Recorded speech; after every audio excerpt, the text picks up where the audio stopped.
My heart sank into a pit of dread every time I called his name into the empty evening air.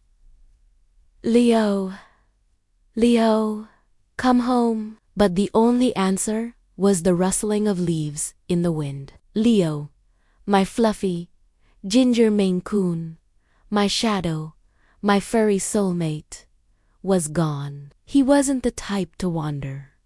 His world was our small backyard, the sunniest spot on the living room rug, and my lap. The first day, I told myself he was just on a little adventure. Maybe he'd finally cornered that squirrel that taunted him from the oak tree. I left his favorite food out, a bowl of water, and the back door slightly ajar, a beacon of hope against the growing darkness. By day 2, panic had set in. I printed out flyers, my hands shaking as I taped his smiling, whiskered face to every lamppost and telephone pole in the neighborhood. I spoke to every mail carrier, every dog walker, every person I saw. Have you seen him? He's big, ginger, very friendly, wearing a blue collar. Each shake of the head felt like a physical blow. The nights were the worst. Every creak of the house, every distant meow, sent my heart leaping, only to have it crash back down.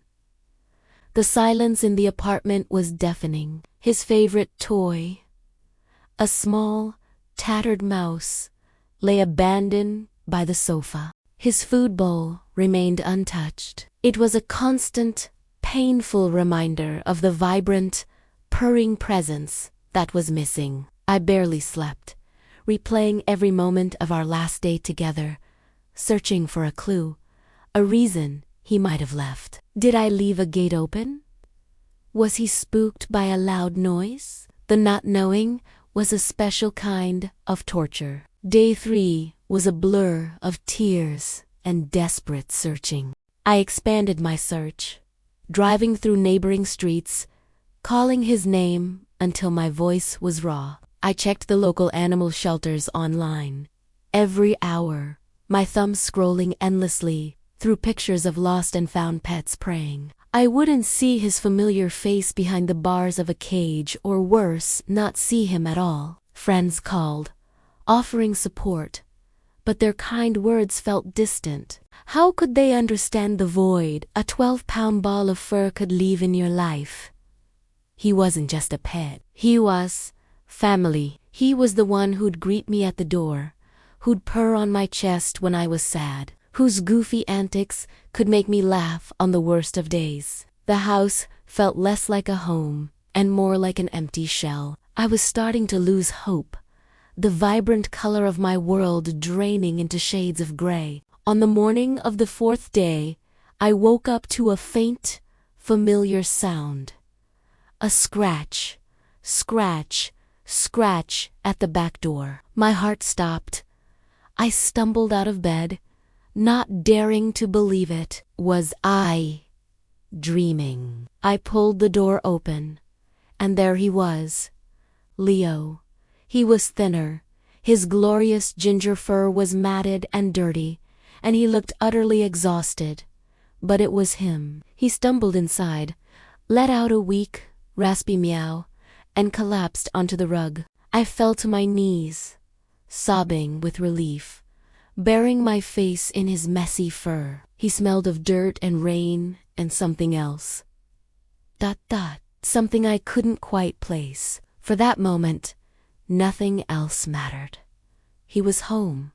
He was safe. After he had devoured a huge meal and had a long drink of water, I began the task of cleaning him up. As I gently worked a comb through a particularly stubborn mat on his side, I felt something small and hard. I carefully parted his fur, and my jaw dropped. Tucked neatly into his collar was a tiny, tightly folded piece of paper. With trembling fingers, I worked it free. It was a note. My hands were shaking so much I could barely unfold it. In neat, careful handwriting, it read, "Hello. Your beautiful cat has been visiting my mother. She is 88 and lives alone. Her name is Mary, and she has been very lonely since her husband passed away last year. Your cat, who she has named Sunshine, has been coming to her window every day and has brought her more joy than you can imagine. He just sits with her for a few hours in the afternoon. He didn't come yesterday, and she was heartbroken. Thank you for raising such a wonderful, gentle soul. He is a little angel. P.S. We gave him some roast chicken. I hope that was okay. Sarah, Mary's daughter. I read the note 3 times, the words blurring through my tears. This time, they weren't tears of sadness or fear, but of overwhelming love and a profound sense of wonder. My little adventurer hadn't been lost or in trouble. He had been on a mission. He had a secret life, a secret job, being a therapy cat for a lonely elderly woman. My clever, compassionate Leo had sensed someone needed him and had gone to offer his quiet, comforting presence. The thought of my boy bringing so much happiness to a stranger filled my heart to bursting. All my panic and worry melted away, replaced by an immense sense of pride. He wasn't just my cat, he was Mary's sunshine. The next afternoon, with Leo freshly groomed and sporting a brand new collar with a GPS tracker just in case I found the address from the note. It was only 3 streets away. I baked a batch of cookies, put Leo in his carrier, and walked over. An incredibly kind woman, Sarah, answered the door, her face breaking into a wide smile when she saw Leo. She led me into a cozy living room where an elderly woman with bright, kind eyes sat in an armchair. "Sunshine," she exclaimed, her voice filled with pure delight. I let Leo out of his carrier, and he trotted directly to Mary, hopping onto her lap and purring like a motorboat as she stroked his back with a gentle, frail hand. We spent the whole afternoon there, Mary, Sarah, and I. Mary told me stories about her husband and how the silence in the house had been unbearable until her little furry visitor started appearing at her window. She said his visits were the highlight of her day. Sarah explained how she had worried about her mother's loneliness and how Leo's arrival had been like a little miracle. From that day on, we had a new routine. A few afternoons a week, I would walk Leo over to Mary's house for his shift.